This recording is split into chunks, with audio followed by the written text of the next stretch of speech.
একদিন কিংবা দুদিন নয়, টানা ৬ বছর, মানে ২১৯০ দিনের বুকচাপা এক দীর্ঘ অপেক্ষা। প্রতিদিনের মতো নিজের ব্যস্ত চেম্বারে একের পর এক রোগী দেখছিলেন চিকিৎসক স্ত্রী। হঠাৎ দরজায় কড়া নেড়ে ভেতরে ঢুকলেন মাস্ক পরা এক নতুন রোগী। ডাক্তারের দিকে এগিয়ে দিলেন নিজের ফাইলপত্র, কিন্তু কে জানতো ওই ফাইলের ভেতরে লুকিয়ে আছে দুনিয়ার সেরা চমক।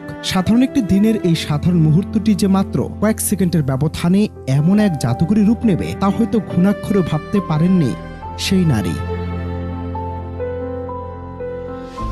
মনোযোগ দিয়ে ফাইল পরীক্ষা করতে গিয়ে হঠাৎ খটকা লাগে স্ত্রীর। কাগজের বদলে এ তো পাসপোর্ট। সন্দেহ হতে মুখ তুলে তাকান তিনি।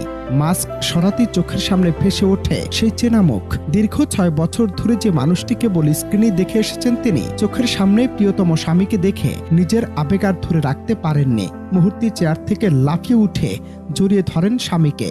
অবাক বিস্ময়, বাঁধভাঙা কান্নার পরম ভালোবাসার এক আবেগঘন আলিঙ্গন। যে দৃশ্য দেখে অজান্তে চোখ ভিজেছে গোটা নেট দুনিয়ার।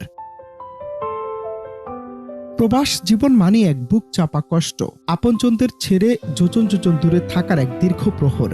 দেশে স্ত্রী যখন তার ডাক্তারি পেশার একাকিত্বের সাথে প্রতিনিয়ত লড়াই করে গেছেন, স্বামী তখন ভিনদেশে পড়ে থেকেছেন পরিবারের ভবিষ্যতের জন্য। অবশেষে সব অপেক্ষার অবসান ঘটিয়ে কাউকে কিছু না জানিয়ে সম্পূর্ণ সারপ্রাইজ দিতেই রোগীর ছদ্মবেশে হাজির হন এই প্রবাসী। শিক্ষা নিউজ রাজস্থানের এক স্যান্ডল থেকে ছড়িয়ে পড়া মাত্র ৩০ সেকেন্ডের এই ভিডিওটি আসলে হাজারো প্রবাসী পরিবারের না বলা গল্প আর অপেক্ষার মধুর পরিণতির এক জীবন্ত প্রতিচ্ছবি।